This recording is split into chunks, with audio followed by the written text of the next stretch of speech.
सबको प्रणाम। चलिए जी, सीए फाउंडेशन के लॉ के रिफ्रेशर बैच में रिवीजन कर रहे हैं हम लोग, और आज से हम लोगों को इंडियन कॉन्ट्रैक्ट एक्ट का रिवीजन स्टार्ट करना है। हम लोग पहले क्या कर रहे हैं कि जो नए टॉपिक्स ऐड हुए हैं इंडियन कॉन्ट्रैक्ट एक्ट में, जो पहले सीए इंटर में हुआ करते थे, उन टॉपिक्स का रिवीजन उठा रहे हैं। कौन कौन से टॉपिक्स ऐड हुए तो बोले special contracts of indemnity, guarantee, bailment, pledge और एजेंसी। ये 5 प्रकार के जो स्पेशल कॉन्ट्रैक्ट्स ऐड हुए हैं इंडियन कॉन्ट्रैक्ट एक्ट में, वो हम यहाँ पर रिवाइज करना स्टार्ट कर रहे हैं। सबसे पहले अपन आज उठाते हैं इंडेमनिटी और गारंटी के कॉन्ट्रैक्ट्स। चलो भाई, इंडेमनिटी शब्द का अर्थ ही क्या होता है?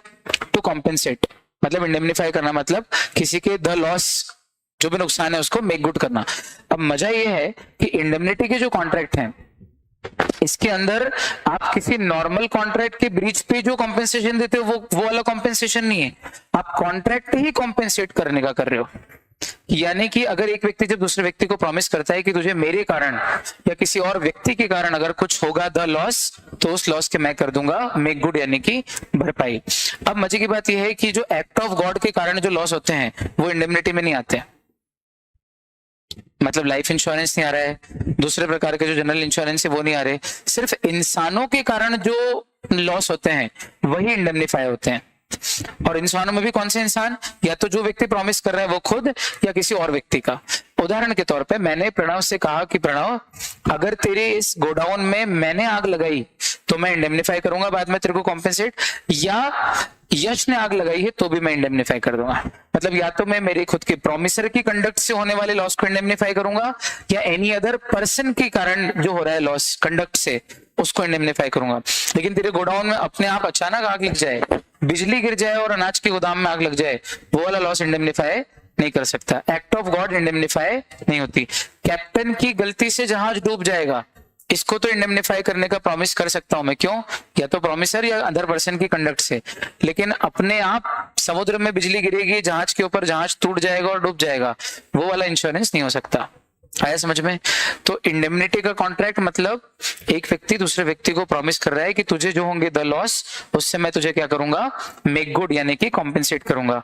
और वो जो लॉस होगा वो किसके कारण होगा? या तो प्रॉमिसर की कंडक्ट से होगा या एनी अदर पर्सन की कंडक्ट से होगा। एक्ट ऑफ गॉड इसमें कवर नहीं हो रहा है। खास बात, कोई सा भी इंश्योरेंस नहीं आता इंडेमनिटी में। इंडेमनिटी अलग है, इंश्योरेंस अलग है। इंडेमनिटी कॉन्ट्रैक्ट एक्ट में आता है, इंश्योरेंस इंश्योरेंस एक्ट में आता है। लेकिन 2 इंश्योरेंस कवर होते हैं सिर्फ, फायर और मरीन। फायर और मरीन, वो भी इंसानों की गलती से जो आग लगी हो, इंसानों की गलती से जो जहाज डूबा हो, बस वो वाले इंश्योरेंस इसमें कवर होते हैं। एक तो ये हुआ। दूसरा, इंडेमनिटी एक कंटिंजेंट कॉन्ट्रैक्ट है जिसमें सामने वाला इंडेमनिफाई करेगा कब? अगर उसने जिस बात को, जिस लॉस को आपको इंडेमनिफाई करने का प्रॉमिस किया, आपको वो लॉस होगा तो, और लॉस नहीं हुआ तो नहीं करेगा।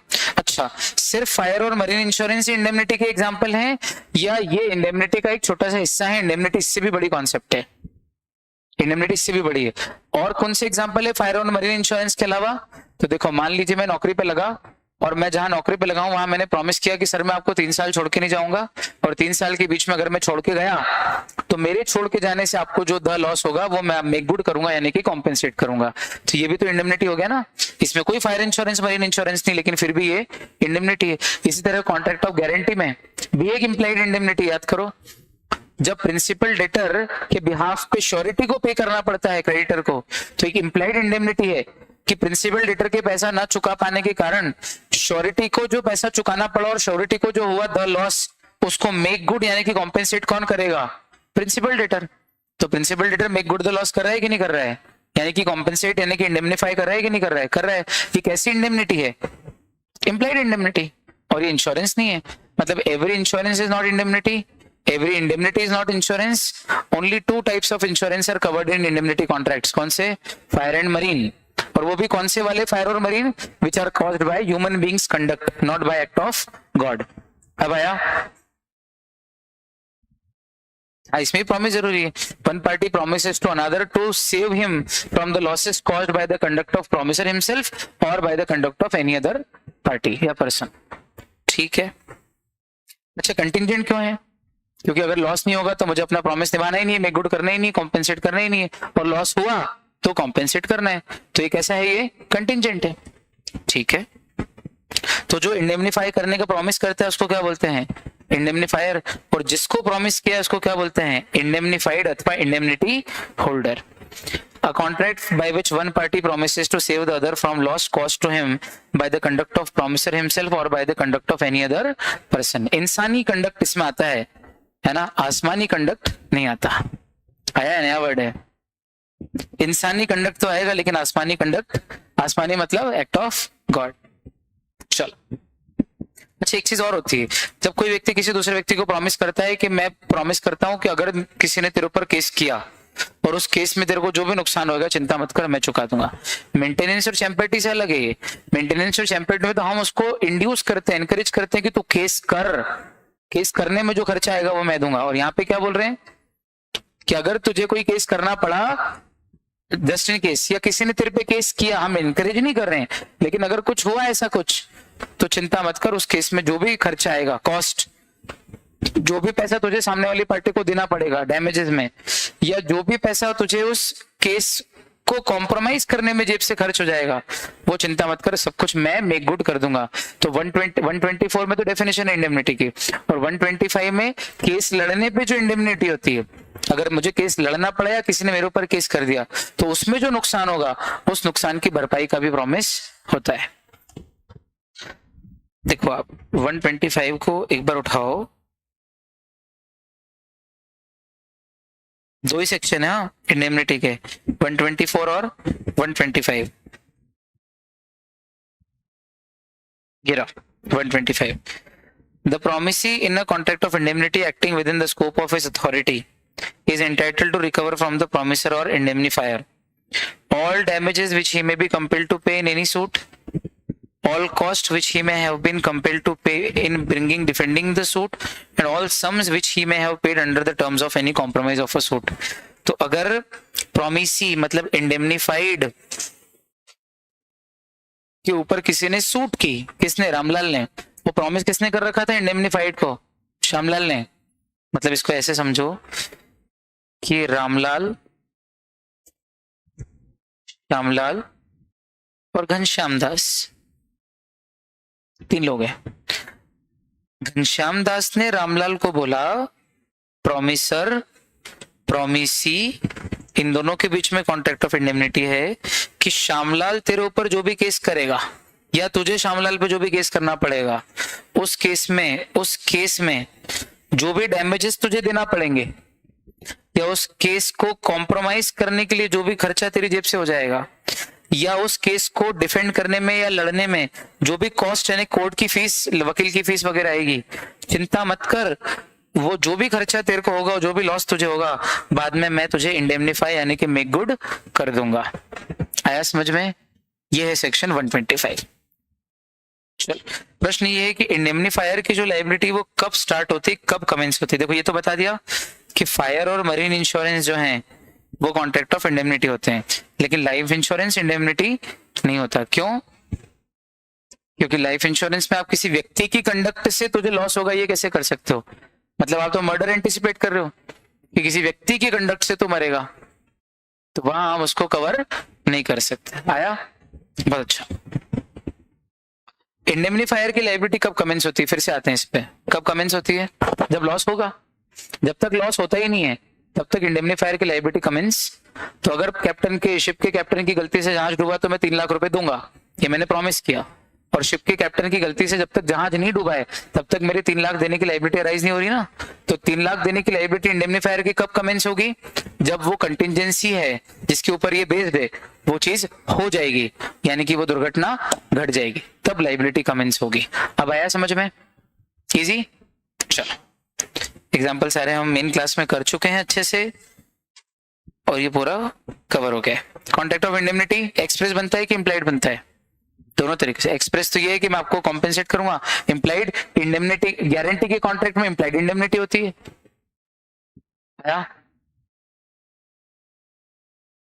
गारंटी के कॉन्ट्रैक्ट में जब श्योरिटी पैसा चुकाता है किसको? क्रेडिटर को। क्यों? क्योंकि प्रिंसिपल डेटर ने नहीं चुकाया, तो पैसा लेके मजे किसने किए? प्रिंसिपल डेटर ने।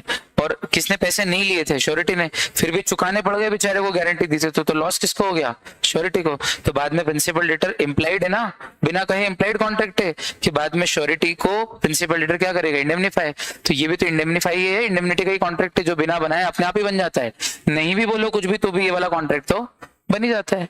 बोलो आया, बहुत बढ़िया। देख लो आप, एक्ट ऑफ गॉड या नेचुरल इवेंट होती है वो इंडेमनिटी में कवर्ड नहीं है, नॉट कवर्ड है, ठीक।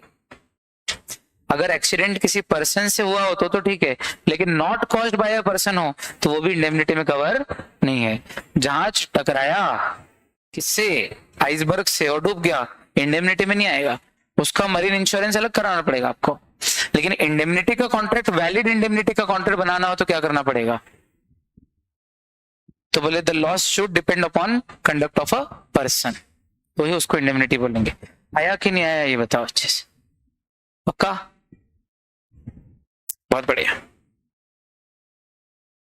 इजी इंडेमनिटी एकदम। चलो अगली कॉन्सेप्ट, कॉन्ट्रैक्ट ऑफ गारंटी। आप ध्यान से सुनना,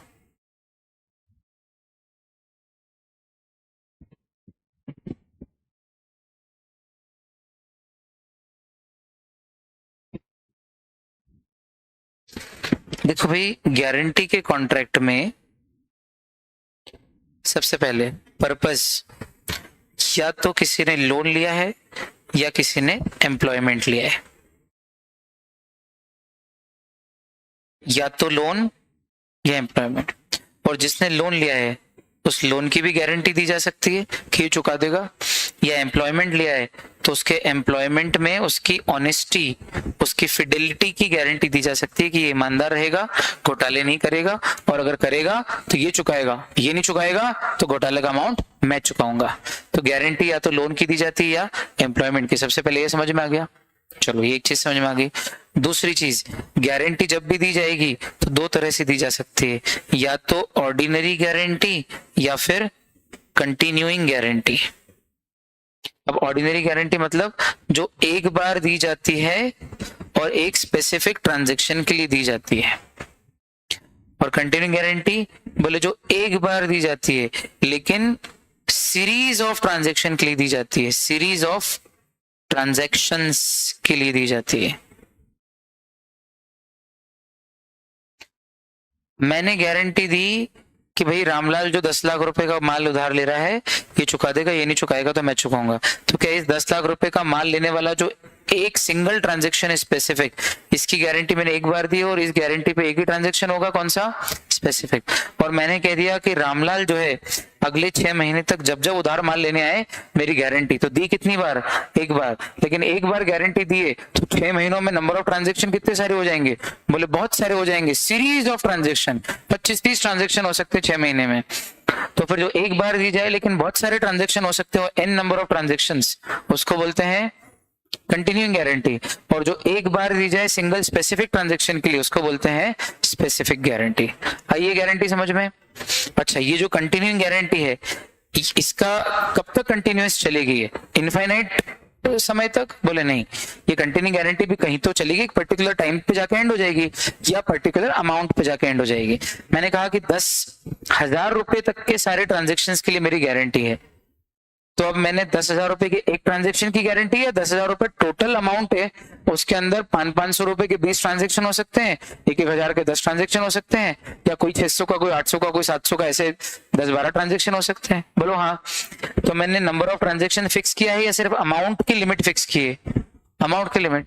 तो या तो अमाउंट की लिमिट पे भी कंटिन्यूइंग हो सकती है या फिर टाइम की लिमिट पे भी कंटिन्यूइंग हो सकती है। 6 महीने की गारंटी दी है, अब 6 महीने में 10, 15, 20 ट्रांजेक्शन जितने करने कर लो, अंत में सभी ट्रांजेक्शन्स की टोटल वैल्यू मालूम पड़ जाएगी कि 6 महीने में 15 ट्रांजेक्शन हुए और सारे ट्रांजेक्शन की टोटल वैल्यू 5 लाख है। तो समझ जाओ कि मेरी लायबिलिटी एज ए श्योरिटी कितनी है, 5 लाख। और अगर मैंने पहले ही बोल दिया कि मेरी लायबिलिटी 10,000 रुपए तक की है, तो 10,000 रुपए के अंदर के जितने भी ट्रांजेक्शन होंगे 200-200 रुपए के बहुत सारे, मैं हर एक ट्रांजेक्शन के लिए लायबल हूँ।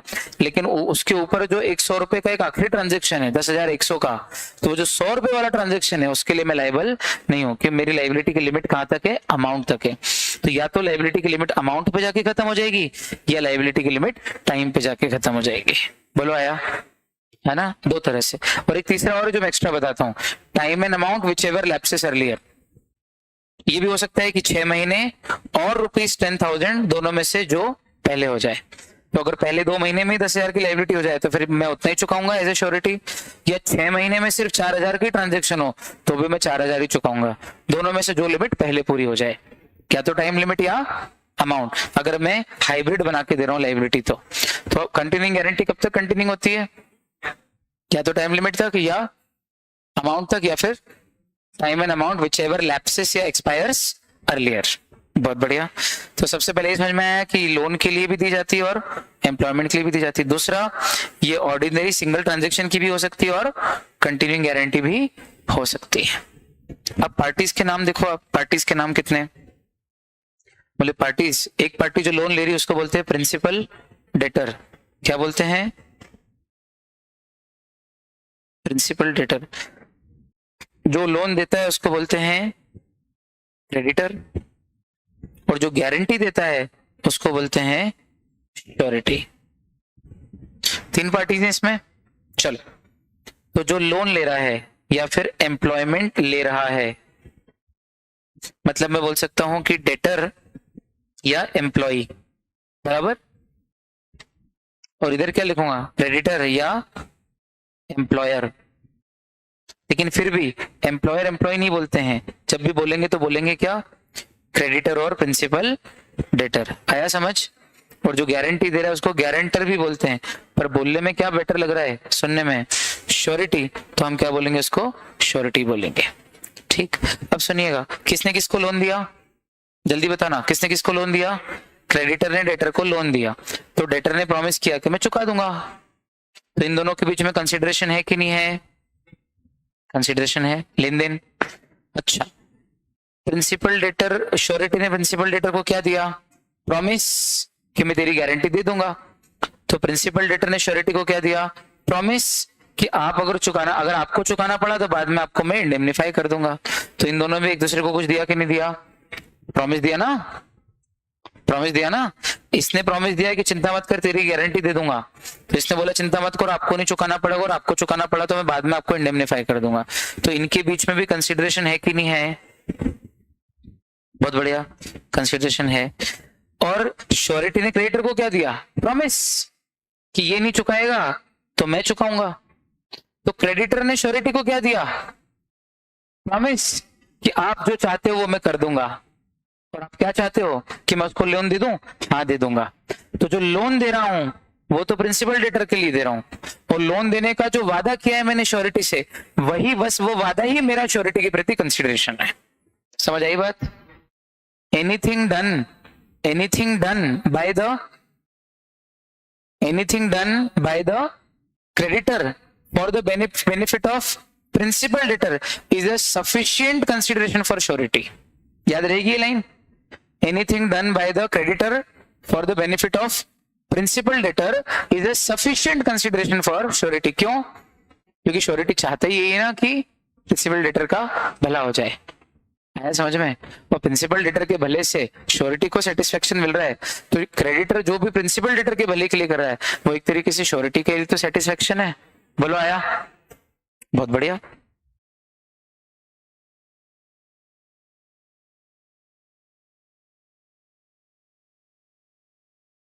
नहीं यहाँ पर बस, क्योंकि बाकी जगह तो लिखा है कि कंसिडरेशन की कुछ वैल्यू होना चाहिए। Consideration must have some value in the eyes of life law. It must be real and competent. ये satisfaction क्या होता है, लेकिन यहाँ पर special law prevails over general law.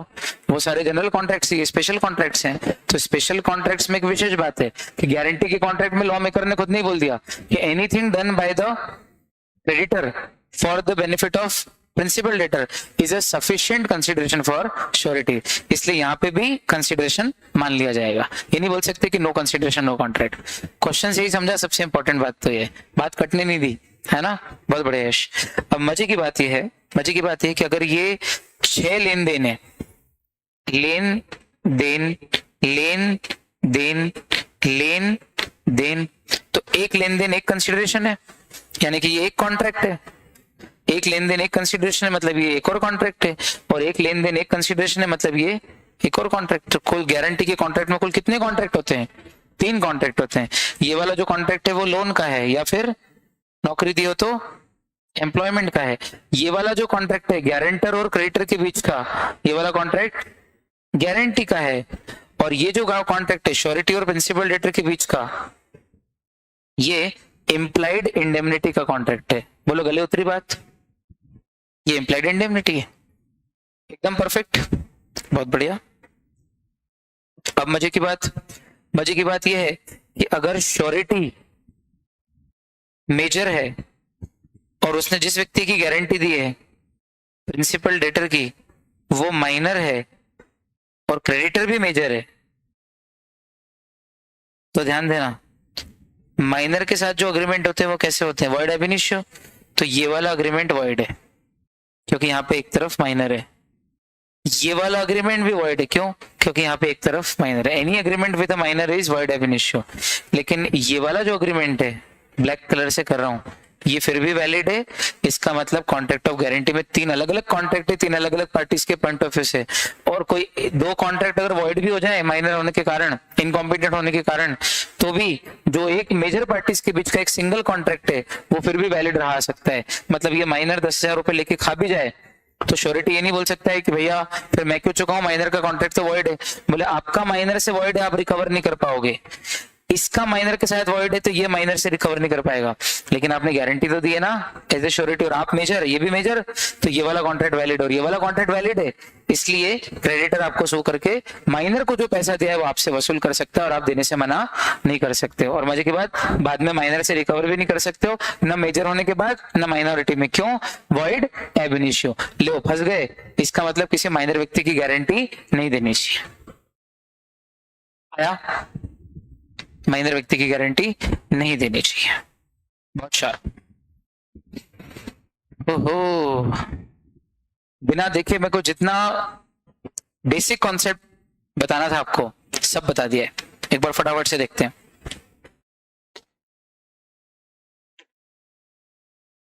Perform the promise और discharge the liability of third person in case of his default. अगर third person default करे तो उसके प्रॉमिस मैं परफॉर्म करूंगा या उसकी लायबिलिटी मैं चुकाऊंगा। उसको क्या बोलते हैं? Contract of guarantee. कितनी पार्टीज होती है इसमें? तीन। श्योरिटी जो गारंटी दे रहा है, प्रिंसिपल लेटर जिसके लिए गारंटी दी जा रही है, क्रेडिटर जिसको गारंटी दी जा रही है। ठीक है, ये सब तो हो गया है। तो क्या तीन कॉन्ट्रैक्ट होते हैं?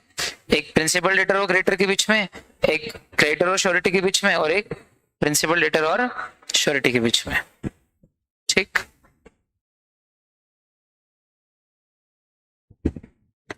इसका पर्पस क्या होता है? कि किसी व्यक्ति को लोन मिल जाए, ठीक, या फिर किसी व्यक्ति को एम्प्लॉयमेंट मिल जाए। किसी के जो डेट है वो एग्जिस्टेंस में होना जरूरी है। अगर कोई डेट ही एग्जिस्ट नहीं करता है तो उसकी कोई वैलिड गारंटी नहीं हो सकती। जो डेट एग्जिस्टेंस में ही नहीं आया है उसकी गारंटी कैसे दोगे? मतलब गारंटी जब भी दोगे किसी ऐसे डेट की दोगे ना जो एग्जिस्टेंस में आ रहा हो या आने वाला हो या जो एग्जिस्टेंस में आ जाए। मान लो मैंने गारंटी दे भी दी लेकिन उन्होंने बीच में आपस में कोई ट्रांजेक्शन ही नहीं किया, तो फिर गारंटी का कॉन्ट्रैक्ट वैलिड बना कहाँ? अरे भाई मैंने कहा कि यश जो भी पैसा उधार मांगे प्रणव दे देना, मेरी गारंटी है। 3 लाख रुपए मांगे दे देना, मेरी गारंटी है। पर तो उसको दे ही नहीं पाया 3 लाख, तो जब डेट एग्जिस्टेंस में आया ही नहीं, उसके ऊपर कर्जा चढ़ा ही नहीं, तो मेरी गारंटी कहाँ से वैलिड हो गई? गारंटी वैलिड होने के लिए पहले डेट एग्जिस्टेंस में तो आए। एग्जिस्टेंस में आए बिना गारंटी की कॉन्ट्रैक्ट वैलिड, भले पहले से भी देख के रख दूं तो जब तक एग्जिस्टेंस में नहीं आएंगे तब तक गारंटी का कॉन्ट्रैक्ट वैलिड बनेगा ही नहीं। ऐसा कंसीडरेशन अभी प्रूव करा मैंने। 3 पार्टीज और 6 लेन देन है और हर पार्टी का दूसरी पार्टी के साथ एक लेन देन है, मतलब एक कंसीडरेशन है। तो 3 कॉन्ट्रैक्ट है और 3 कंसीडरेशन है, बराबर। 3 कॉन्ट्रैक्ट है और 3 कंसीडरेशन है। परफेक्ट। चलो, लाइबिलिटी का एग्जिस्ट होना जरूरी है, बट लाइबिलिटी कैसी होना? Legally enforceable. ये तेरे को सुपारी दे रहा है और तू मर्डर करेगा, मैं प्रॉमिस करता हूं कि मर्डर करने के बाद ये तेरे को 5 लाख रुपए दे देगा और ये नहीं देगा तो मैं दूंगा। अभी क्या वैलिड कॉन्ट्रैक्ट ऑफ गारंटी है? नहीं, क्योंकि मैं जिस चीज की गारंटी दे रहा हूँ वो लीगली एनफोर्सेबल डेट है ही नहीं, वो तो इलीगल काम है, इसलिए वैलिड गारंटी नहीं है। आया? चलो 2, क्या आप गारंटी मिसरिप्रेजेंटेशन से या कंसीलमेंट ऑफ मटेरियल फैक्ट से लेते हो तो वो गारंटी वैलिड होगी क्या? भाई मान लीजिए कि धवल बैठा है क्लास में, और धवल ने मुझसे कहा कि सर 10 लाख रुपए उधार दे दो। मैंने कहा पगले, पिछली बार तेरे को 10 लाख रुपए दिए थे वो तो तूने चुकाए नहीं, मैं कैसे दे दूं? अरे बोले मैं अच्छा किसी की प्रणव की गारंटी दिलवा दो तो दे दोगे क्या? मैंने कहा हाँ, दिलवा दे दूंगा आपको। ऑनलाइन बच्चों समझ में आ रहा है कि नहीं तुम लोगों को? यश, माली, चाहत, ग्रोवर आ रहा है बेटा? ऑनलाइन बच्चे जितने बैठे हैं उनको समझ में आ रहा है? हाँ, सुनो ध्यान से। तो कहने का तात्पर्य यह है कि धवल मुझसे 10 लाख रुपए मांग रहा है और पहले एक बार वो डिसऑनेस्टी कर चुका है, उसने पैसा नहीं चुकाया है और वो प्रणव को ढूंढ के लिया है, बोले सर ये प्रणव मेरी गारंटी दे रहा है, आप तो मेरे को 10 लाख दे दो। तो मेरी जिम्मेदारी बनती ना कि मैं प्रणव की गारंटी ऑब्टेन करने के पहले उसको सारी मटेरियल इन्फॉर्मेशन बता दूं कि भैया तो जिसकी गारंटी दे रहा है उस आदमी ने पहले भी मेरे पैसे नहीं चुकाए हैं, अब की बार भी हो सकता है ये नहीं चुकाए और तेरे को ही चुकाना पड़ जाएगा फिर फाइनली। तो प्रणव ने कहा हाँ ठीक है, फिर भी मैं दे रहा हूँ, मेरा अभी नया नया दोस्त बना है, मैं तो इसकी गारंटी दूंगा। मैंने कहा दे दे फिर। तो ये गारंटी तो वैलिड है, फिर अब आपको चुकाना पड़ेगा धवल के बिहाफ पे। लेकिन अगर मैं मटेरियल बातें छुपा दूं, कंसील कर दूं, कंसील यानी छुपाना, और छुपा छुपो के आप गारंटी देने आए, मैं काय को बताऊं, जान दो अपन तो दे दो पैसा धवल को, धवल चुकाएगा नहीं तो प्रणव चुकाएगा, अपने लिए तो दो डेटर हैं, प्राइमरी डेटर और सेकेंडरी डेटर। श्योरिटी से मांग लूंगा सेकेंडरी डेटर से। और बाद में जो है आपको मालूम पड़ा कि सौरभ सर आप जानते थे कि प्रणव जी धवल जो है ये पैसे नहीं चुकाता है, तो आपने ये फैक्ट मेरे से छुपाया क्यों? बोले अब मेरी गारंटी इनवैलिड है। और गारंटी इनवैलिड है मतलब अब प्रणव की श्योरिटी की लाइबिलिटी नहीं है, ये गारंटी ही वैलिड नहीं है। या मैं झूठ बोल के गारंटी ले लूं तो मिसरिप्रेजेंटेशन यानी कि वही झूठ, मिथ्या वर्णन करके, या तो जानबूझ के करो तो फ्रॉड और गलती से करो तो मिसरिप्रेजेंटेशन। और मिसरिप्रेजेंटेशन से भी आपकी गारंटी लेता हूं मैं। जैसे आप आए और आपने कहा कि सर इस व्यक्ति को आप भी जानते हो ना, मैंने कहा नहीं मैं नहीं जानता इसलिए तो आपसे गारंटी ले रहा हूं, जबकि मैं जानता हूं धवल को। तो क्या मैं सच बोल रहा हूँ कि झूठ बोल रहा हूँ? कंसीलमेंट तो छोड़ो, मुंह से ही मिसरिप्रेजेंटेशन कर रहा हूं ना, तो कंसीलमेंट से लूं 143 तो भी गारंटी इनवैलिड, और झूठ बोल के लूं तो भी गारंटी इनवैलिड, मिसरिप्रेजेंटेशन से लूं। आया? बहुत बढ़िया। क्या गारंटी का कॉन्ट्रैक्ट ओरल होगा या रिटर्न होगा? दोनों हो सकते हैं, रिटर्न ओरल। बस रिटर्न को प्रूव इजीली कर सकते हो और ओरल को प्रूव करना मुश्किल होता है, इसलिए एडवाइस क्या दी जाती है हमेशा कि रिटर्न कॉन्ट्रैक्ट बनाओ तो बेटर है। अच्छा, कभी कभी गारंटी इस शर्त पे भी दी जा सकती है कि मेरी गारंटी पे तब तक एक्ट मत करना, मतलब तब तक लोन मत देना मेरी गारंटी देने के बावजूद भी, जब तक कि मेरे साथ कोई एक और को श्योरिटी ना आ जाए, क्योंकि अकेला मैं इतनी लाइबिलिटी बेयर नहीं करूंगा एज ए श्योरिटी। तो फिर अगर उसने वो को श्योरिटी की आने की शर्त रखी है और वो को श्योरिटी आ जाए तो गारंटी वैलिड हो जाएगी। लेकिन अगर को श्योरिटी ना आ पाए, कोई दूसरा श्योरिटी, मतलब ए ने सी की गारंटी डी को दी है 10 लाख रुपए के ट्रांजेक्शन की, पर इस शर्त पे कि मैं अकेला गारंटी नहीं दूंगा, किसी और व्यक्ति को लेके आओ बी को, तो जब तक बी नहीं आ रहा है तब तक ए की गारंटी पे आपको लोन नहीं देना चाहिए, ठीक। और अगर बी आ ही ना पाए, आप ढूंढ के दूसरा व्यक्ति लेके ही नहीं आ पाए, को श्योरिटी नहीं आया, तो ए की जो गारंटी दी हुई है वो भी अपने आप क्या हो जाएगी? इनवैलिड। बाद में ये मना कर सकता है कि मैं तो 1 रुपया भी नहीं चुकाऊंगा, क्योंकि मैंने पहले ही शर्त रख दी थी कि कोई को श्योरिटी आएगा मेरे साथ तो ही मेरी गारंटी वैलिड होगी, अदरवाइज वैलिड नहीं होगी। एंड इफ द को श्योरिटी फेल्स टू ज्वाइन, नहीं ज्वाइन कर पाता है एज अ को श्योरिटी बी, तो समझ जाओ ए की लायबिलिटी भी क्या हो गई है? 0, इनवैलिड ही होगी, उसकी गारंटी इनवैलिड होगी, डिस्चार्ज नहीं, गारंटी ही इनवैलिड हो गई है। अब आया? बहुत बढ़िया। अब जो टाइप्स ऑफ गारंटी अभी पढ़ाया था आपको, एक तो स्पेसिफिक गारंटी जिसका दूसरा नाम ऑर्डिनरी गारंटी, एक बार दी जाती है एक ट्रांजेक्शन के लिए स्पेसिफिक, और एक बार वो ट्रांजेक्शन हो जाए तो आप उस गारंटी को रिवोक नहीं कर सकते। हो ही गई ना, आपको एज ए श्योरिटी वो पैसा चुकाना पड़ेगा। लेकिन continuing guarantee is just like a continuing offer, open offer, standing offer, जब तक आप रिवोक नहीं करो तब तक कंटिन्यूइंग गारंटी में जितने चाहे ट्रांजेक्शन हो सकते हैं, और उन सब ट्रांजेक्शन के लिए अंत में कौन लायबल होगा? अगर प्रिंसिपल डेटर न चुकाए तो श्योरिटी लायबल होगा, ठीक। ये तो आया। लेकिन एक खास बात और, मान लीजिए कि कंटिन्यूइंग गारंटी में 6 महीने की दी थी, 2 महीने हो गए, 2 महीने में 4-5 ट्रांजेक्शन हो गए, और अभी और 4 महीने की गारंटी मेरी बाकी है। 4 महीने में और 5-7-10 ट्रांजेक्शन हो सकते हैं, लेकिन 2 महीने होते ही मैंने बोल दिया कि भैया आज से मेरी कंटिन्यूइंग गारंटी कैंसिल, रिवोक। तो क्या मैं रिवोक कर सकता हूँ? Is a continuing guarantee revocable? हाँ, पर कब के लिए? As to future transactions, revocable as to future transactions, but not for transactions that have already taken place. जो ट्रांजेक्शन उस कंटिन्यूइंग गारंटी में ऑलरेडी हो चुके हैं उनको तो रिवोक नहीं कर सकते आप, उनके लिए तो आप एज ए श्योरिटी लायबल हो अगर प्रिंसिपल डेटर न चुकाए तो। लेकिन जो ट्रांजेक्शन फ्यूचर में और हो सकते थे, उन ट्रांजेक्शंस को लेके आप कंटिन्यूइंग गारंटी को रिवोक कर सकते हो। हाँ, मैंने कहा 10 लाख रुपए तक के लिए मेरी गारंटी है, 10 लाख के जितने ट्रांजेक्शन करने कर लो, मैक्सिमम 10 लाख तक की कंटिन्यूइंग है, और अभी 3 लाख के ही हुए हैं, तो बचे 7 लाख के भी नहीं हुए ना, तो मैं उनको लेके रिवोक कर सकता हूं। लेकिन मैं कहूं कि ये जो तो कार बेच रहा है 10 लाख रुपए की, इसका सामने वाला 10 लाख दे देगा, इस सिंगल ट्रांजेक्शन 10 लाख रुपए की मेरी गारंटी, तो मैंने 10 लाख की गारंटी दी, 10 लाख तक की गारंटी नहीं दी। अंतर समझ में आया? अमाउंट वाली कंटिन्यूइंग गारंटी में और अमाउंट वाली स्पेसिफिक गारंटी में अंतर समझ में आया कि नहीं? सिर्फ अमाउंट स्पेसिफिक होने से गारंटी स्पेसिफिक नहीं हो जाती है। आगे क्या लिखा है देखो, 10 लाख की गारंटी दे रहा हूं या 10 लाख तक की गारंटी दे रहा हूं। अब आया एकदम शार्प। तो डिफरेंस बिटवीन है,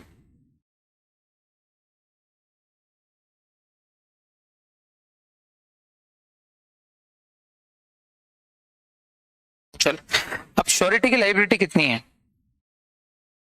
तो बोले श्योरिटी की लायबिलिटी उतनी है जितनी प्रिंसिपल डेटर की लायबिलिटी है।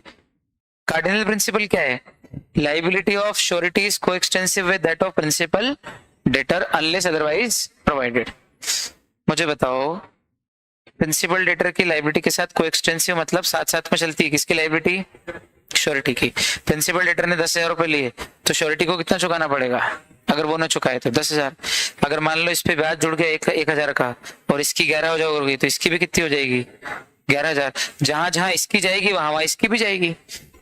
इसकी 11 पे पहुंच गई तो इसकी भी 11 हो जाएगी। फिर अगर श्योरिटी ने 4,000 चुका दिए और अब 7,000 बाकी है, तो श्योरिटी की लायबिलिटी कहां पहुंच गई? अब बची हुई 7,000 पे।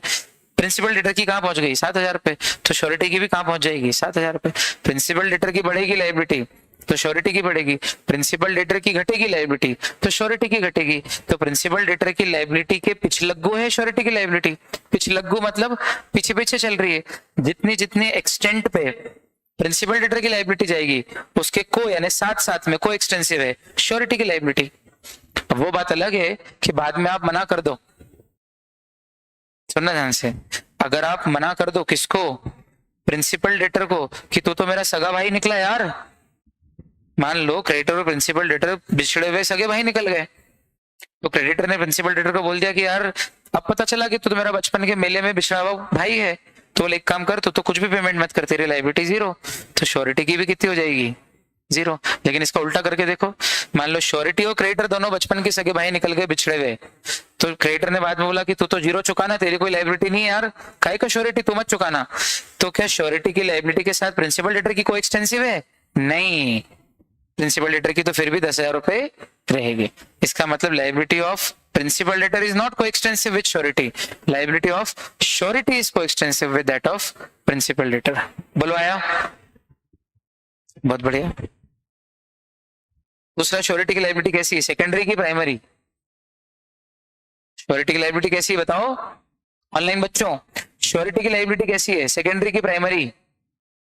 लिखो लिखो जल्दी से।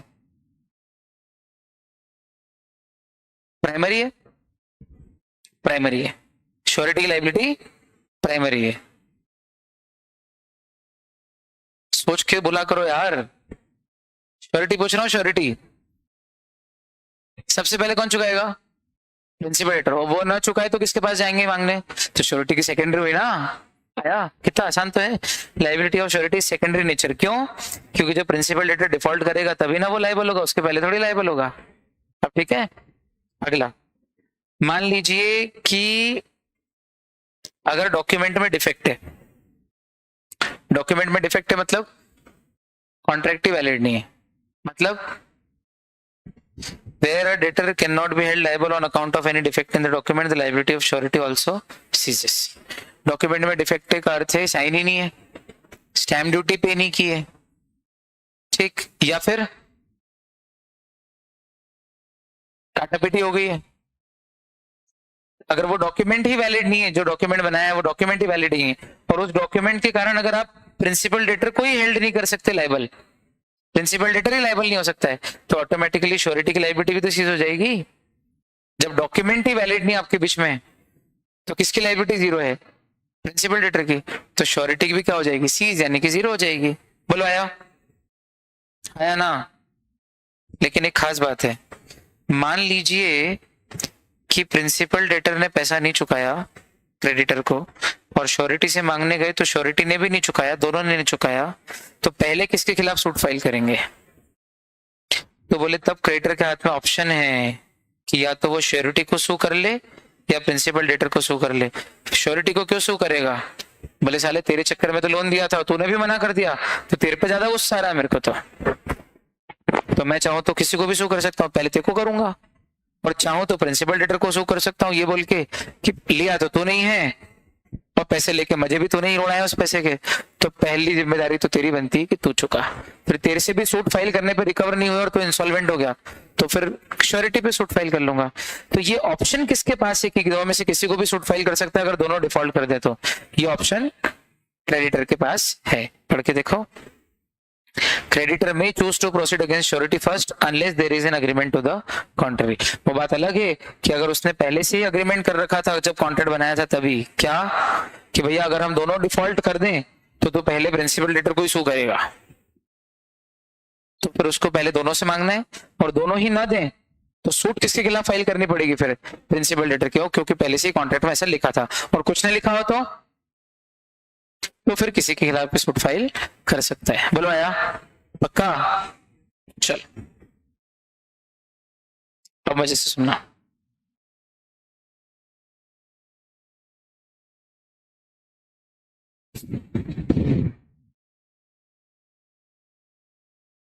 एवरेज तो वही 10 पेज का बनाना पड़ेगा अपने को, 8-10 पेज का। अभी कितने हो गए? कौन से पेज पे अभी अपन?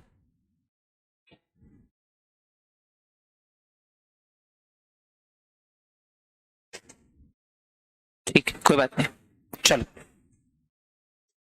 अगर दो लोगों ने आपस में अरेंजमेंट कर लिया है,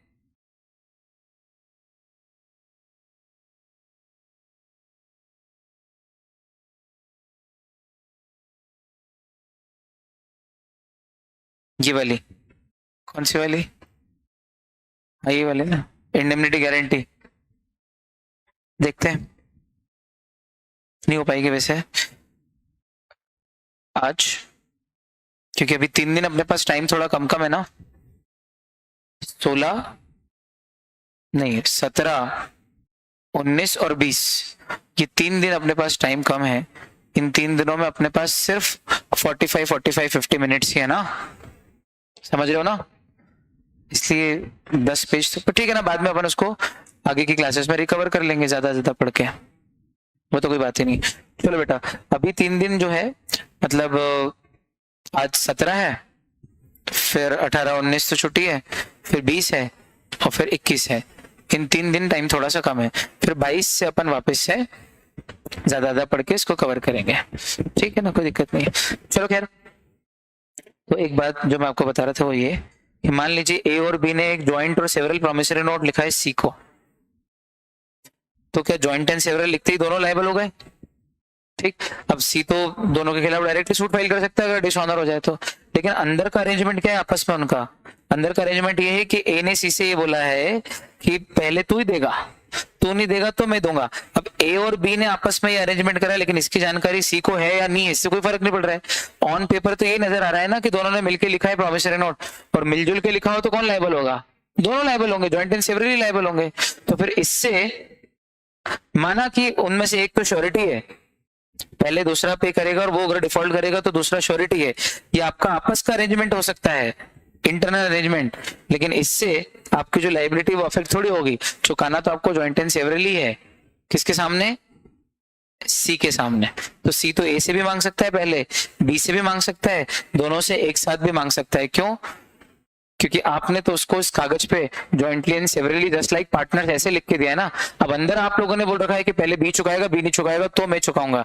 ये आपका इंटरनली आप श्योरिटी हो सकते हो, पर ऑन पेपर तो आप श्योरिटी नहीं हो ना, इसलिए आप श्योरिटी नहीं कहलाओगे उस केस में। भले आप श्योरिटी हो अंदर से, आप तब भी क्या कहलाओगे? मेन पार्टी कहलाओगे, मेन डेटर ही कहलाओगे। और लाइबिलिटी कैसी है? Just like partners jointly and severally liable. आया समझ में?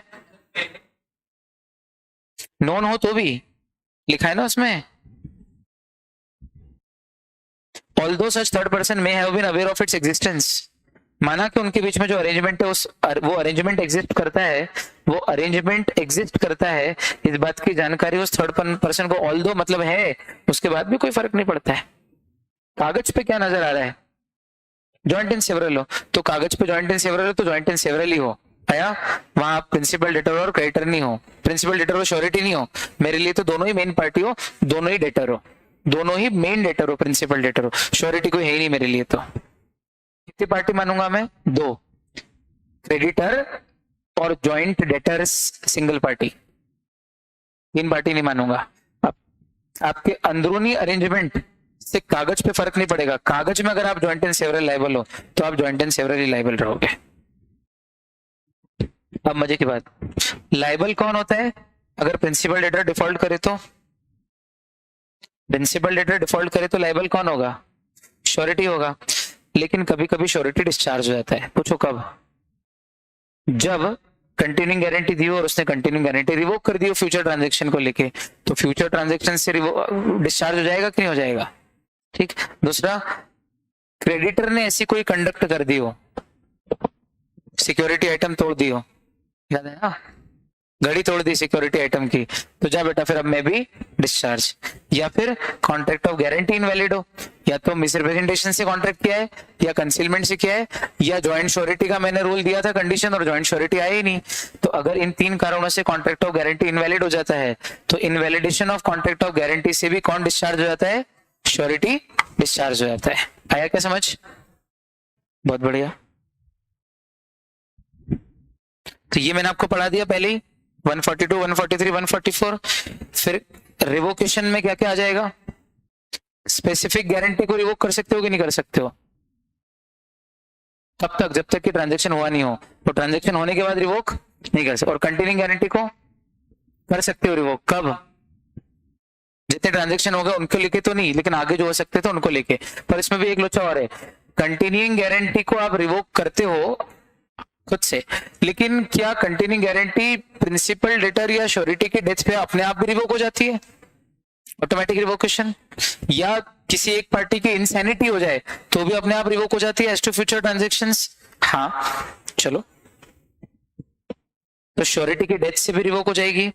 नोटिस ऑफ रिवोकेशन दे दे कि मेरी आगे फ्यूचर ट्रांजैक्शन को लेके गारंटी रिवोक है, तो उससे भी हो जाएगी। इसके बाद नोवेशन। नोवेशन मतलब नया कॉन्ट्रैक्ट ही बना लिया। मान लो ए ने बी की सी को गारंटी दी, कुछ समय बाद ए ने बोला कि यार मेरे को बाहर जाना है आउट ऑफ इंडिया, मेरी जगह ये के को ले लो, श्योरिटी के भी तैयार है, तो के आ गया एज ए श्योरिटी और ए बाहर हो गया, तो क्या नया कॉन्ट्रैक्ट हो गया? नोवेशन। नया कॉन्ट्रैक्ट हो गया तो नए कॉन्ट्रैक्ट में आने के बाद पुराने कॉन्ट्रैक्ट से डिस्चार्ज हो गए, तो पुराने कॉन्ट्रैक्ट की जो लायबिलिटी थी ए पे वो भी क्या हो गई अपने आप डिस्चार्ज। तो कौन डिस्चार्ज हुआ? श्योरिटी। कैसे डिस्चार्ज हुआ? रिवोकेशन से। रिवोकेशन मतलब नया कॉन्ट्रैक्ट बना के पुराने को रिवोक कर लिया, कैंसिल कर लिया, नोवेशन।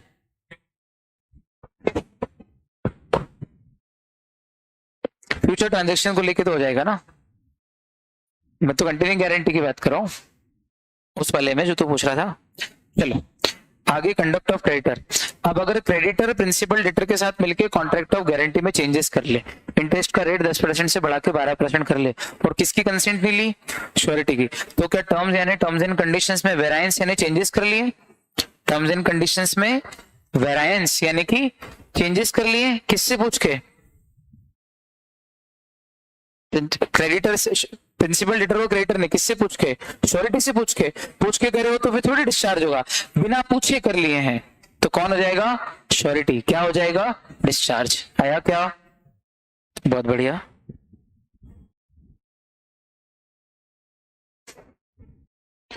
अगर मैं प्रिंसिपल डेटर को डिस्चार्ज कर दूं, अच्छा कार्डिनल प्रिंसिपल बोला था मैंने, liability of surety is coextensive with the liability of principal debtor.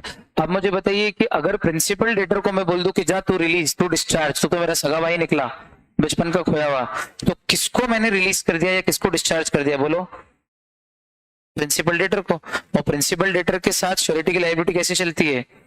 कोएक्सटेंसिव। तो जब इसको रिलीज कर दिया, डिस्चार्ज कर दिया और इसकी लायबिलिटी कर दी जीरो, तो श्योरिटी की लायबिलिटी भी तो हो गई जीरो। बोलो हाँ। तो हम हेडिंग क्या पढ़ रहे हैं? डिस्चार्ज ऑफ श्योरिटी, यानी श्योरिटी की लायबिलिटी जीरो हो तो गई जीरो बाय डिस्चार्ज और रिलीज ऑफ प्रिंसिपल डेटर। अब सुनना तीसरा पॉइंट। तीसरे पॉइंट में 3 सब पॉइंट। जब प्रिंसिपल डेटर क्रेडिटर के साथ कंपाउंड यानी कि समझौता कर लेता है कि चल ठीक है यार 10,000 की जगह 7,000 दे और बाकी 3,000 माफ, तो क्या किया उसने, कंपाउंड विथ यानी कि माफ यानी कि समझौता। तो फिर प्रिंसिपल डेटर की लायबिलिटी कितनी होगी, 10,000 थी, 7,000 दिए, 3,000 ड्यू नहीं है क्योंकि 3,000 माफ कर दिए तो प्रिंसिपल डेटर की कितनी हुई, 0। तो श्योरिटी की भी क्या होगी, डिस्चार्ज। Coextensive cardinal principle. अगर टाइम बढ़ा के दे दिया आपने प्रिंसिपल डेटर को, ड्यू डेट पे मांगने गए, उसने कहा 15 दिन और दो, आपने कहा जा 15 दिन और दिए, जैसे ही आपने टाइम बढ़ा के दिया प्रिंसिपल डेटर को बिना श्योरिटी से पूछे, ऑटोमेटिकली श्योरिटी क्या हो गया, डिस्चार्ज। उसको टाइम बढ़ा के दे रहे हो तो अब उससे ही लो, क्योंकि मैं तो लेके बैठा था पैसे ड्यू डेट पे, मेरे को लगा आप मेरे से मांगने आओगे, आप मेरे से मांगने नहीं आए, मतलब मैं समझ गया उसने चुका दिए होंगे। अब मेरे को क्या मालूम किसने नहीं चुकाया और आपने आपसे टाइम बढ़ा के मांगा है, और आपने मेरे से बिना पूछे उसको टाइम भी बढ़ा के दे दिया। अब मैंने तो वो पैसा कहीं और खर्च कर दिया है, इन्वेस्ट कर दिया है, अब नहीं निकालूंगा मैं उस पैसे को, ऑलरेडी वो इन्वेस्टमेंट मेरा लॉस पे है, जाओ भैया। अब मैं भी क्या हो गया, डिस्चार्ज। बिना पूछे टाइम बढ़ा के देना नहीं चाहिए। आपको इशारों में एग्जाम्पल दे से समझा दिया कि ऐसा क्यों हो रहा है। और ये वेरायंस इन टर्म्स से अलग है, वेरायंस इन टर्म्स कॉन्ट्रैक्ट के कंटिन्यूएंस के बीच में होती है। यहाँ पर टाइम पीरियड पूरा हो चुका है, ड्यू डेट के बाद आपने टाइम बढ़ा के दे दिया है, तो टर्म्स एंड कंडीशंस वेरी नहीं कर रहे हो, टर्म्स एंड कंडीशंस तो फुलफिल हो गई है, टाइम पूरा हो चुका है, मैच्योरिटी डेट आ गई है, और आपने एक्स्ट्रा टाइम बढ़ा के दिया है, ये गलती की है। तो 133 और 135 में अंतर है। टाइम बढ़ा के देना is not variance in terms. हाँ, लेकिन अभी ड्यू डेट नहीं आई है और उसके पहले ही आप ड्यू डेट बढ़ा दो तो वो वेरायंस इन टर्म्स में जाएगा। शार्प इंटरप्रिटेशन है। पहुंची बात। और आखिरी, प्रिंसिपल डेटर ड्यू डेट पर पेमेंट ना करे और क्रेडिटर जो है, क्रेडिटर उसको बोले कि चल ठीक है मैं अग्री करता हूं तेरे साथ, वचन देता हूं कि तेरे को सू नहीं करूंगा। तो बेटा जब उसको सू नहीं करोगे मतलब उसकी लायबिलिटी 0, तो मेरी भी तो कोई एक्सटेंसिव है, जाओ अब मुझे भी सू नहीं कर सकते, मेरी भी 0। तो कौन हो गया, श्योरिटी। क्या हो गया, डिस्चार्ज। कब, जब क्रेडिटर ये 3 काम प्रिंसिपल डेटर के साथ करता है। कौन से 3 काम, कि टाइम बढ़ा के दे दे, सू नहीं करूंगा ऐसा बोल दे, या समझौता कर ले, तो कौन डिस्चार्ज हो जाता है, श्योरिटी डिस्चार्ज हो जाता है। लेकिन कुछ ऐसे केसेस है जहां पर श्योरिटी डिस्चार्ज नहीं होता। कब कब श्योरिटी डिस्चार्ज नहीं होता है, जब उसने टाइम बढ़ा के देने का कॉन्ट्रैक्ट प्रिंसिपल डेटर के साथ नहीं किया हो, किसी और के साथ किया हो। या याद आया, प्रिंसिपल डेटर से पैसे मांगने गया, उसने नहीं दिए, फिर मैं बाहर निकला तो प्रिंसिपल डेटर का दोस्त मिल गया कोई, बोले यार मेरे दोस्त को 15 दिन का टाइम और दे दे, बोले दिए। तो क्या क्रेडिटर ने प्रिंसिपल डेटर को टाइम बढ़ा के दिया है, हाँ, लेकिन टाइम बढ़ाने का जो कॉन्ट्रैक्ट है वो उसने प्रिंसिपल डेटर के साथ किया है कि किसी और के साथ किया है, तो फिर इस कारण से श्योरिटी डिस्चार्ज नहीं होगा। फिर अभी बताया था दोनों में से किसको सू करेगा पहले, अगर दोनों ही मना कर दे तो किसी को भी कर सकता है। तो मान लीजिए कि उसने श्योरिटी को पहले सू कर दिया और प्रिंसिपल डेटर को सू नहीं किया, तो प्रिंसिपल डेटर को सू करने से क्रेडिटर ने क्या कर दिया, फॉरबियरेंस। फॉरबियरेंस यानी स्किप, क्या कर दिया उसने, स्किप। स्किप यानी ओमिशन यानी कि फॉरबियरेंस। तो इतने मात्र से श्योरिटी गुस्सा खा गया और बोले मैं भी डिस्चार्ज। बोले हट, तो काय को डिस्चार्ज, बोले पहले उसको सू करो, उसको नहीं किया, उसको सू करना स्किप कर दिया और सीधे मेरे को सू कर दिया, तो मैं भी डिस्चार्ज। बोले नहीं नहीं, उसको सू करना स्किप किया है, प्रॉमिस थोड़ी किया है कि सू नहीं करेंगे, ऐसा थोड़ी बोल के आए हैं। तू नहीं चुकाएगा तो बाद में उसके पास भी जा सकते हैं, उसको भी सू कर सकते हैं, लेकिन जब दोनों मना कर दो तो मेरे पास ऑप्शन है कि मैं दोनों में से किसी को भी सू कर सकता हूं। बोलो आया।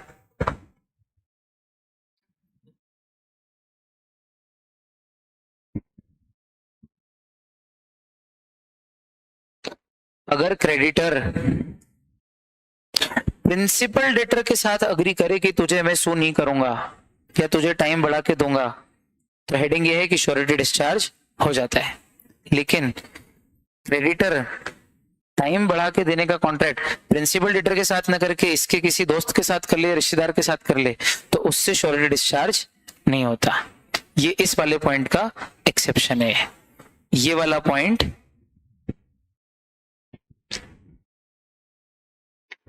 इस वाले पॉइंट का एक्सेप्शन है।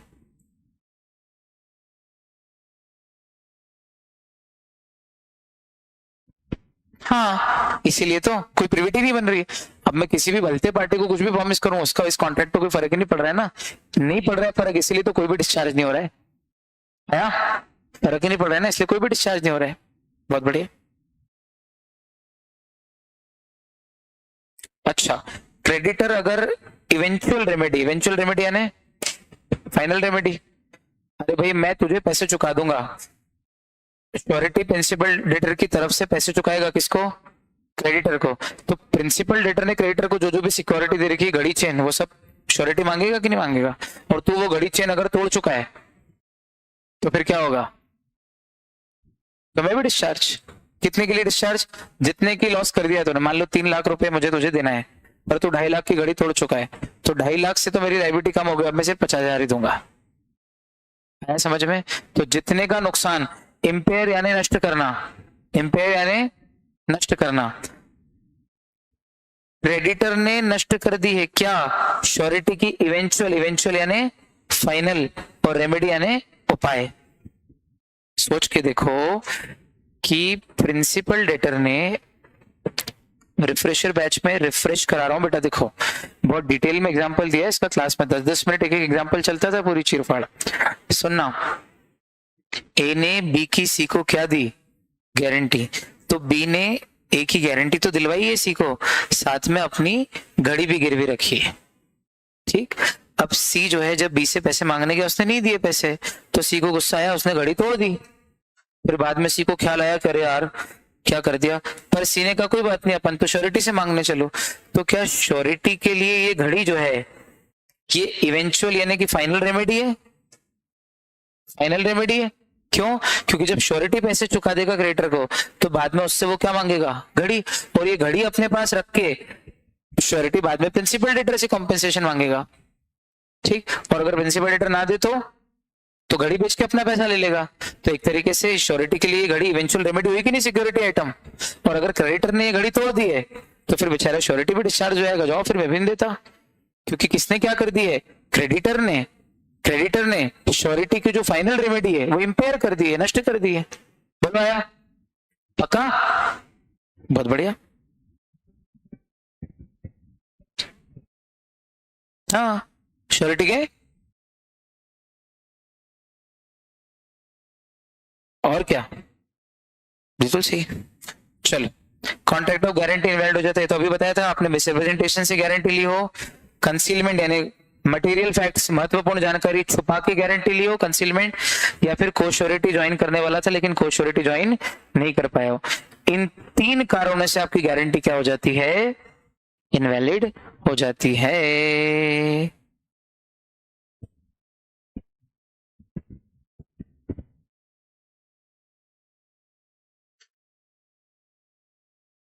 आया? आया ना? चल आगे बढ़ते हैं। अब बचा हुआ कल करते हैं, है ना? तब तक के लिए bye bye, take care and keep smiling. I love you, thank you so much.